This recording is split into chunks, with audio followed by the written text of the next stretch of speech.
স্বরচিত গল্প পাঠ। শিরোনাম অবলম্বন। এটি একটি অনুগল্প। কলমে ও কণ্ঠে অজিত বিশ্বাস।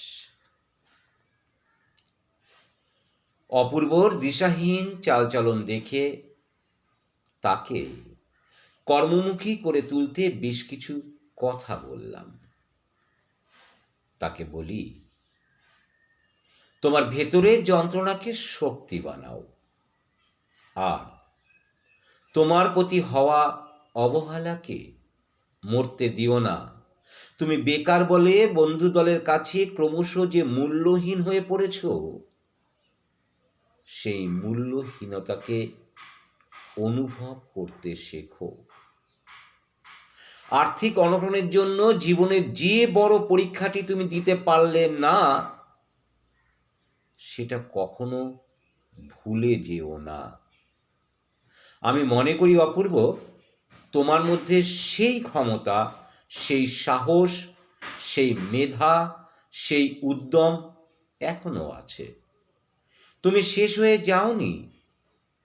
তাই সমস্ত প্রতিকূলতাকে অবলম্বন করে জীবনের সাফল্য পেতে আপোষহীন সংগ্রামের জন্য নিজেকে প্রস্তুত করো।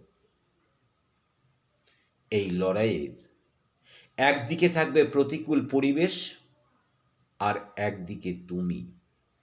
লক্ষ্যবস্তু হবে সাফল্য, আর সাফল্যকে জয় করে আনতে তোমাকেই হবে। তোমার এই লড়াইয়ের প্রেরণা আর শক্তি হিসেবে বেছে নেবে সেই অবহেলাকে আর মূল্যহীনতাকে।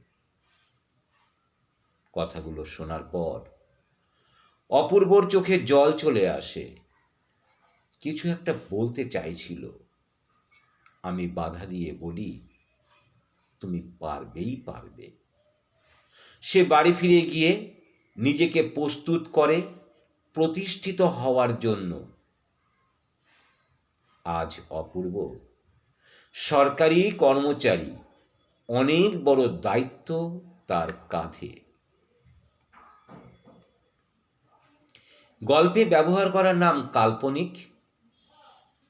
কল্প ভাবনায় গল্পটি রচিত। অজিত বিশ্বাস। সকলের প্রতি রইল অনেক অনেক ভালোবাসা আর সম্মান।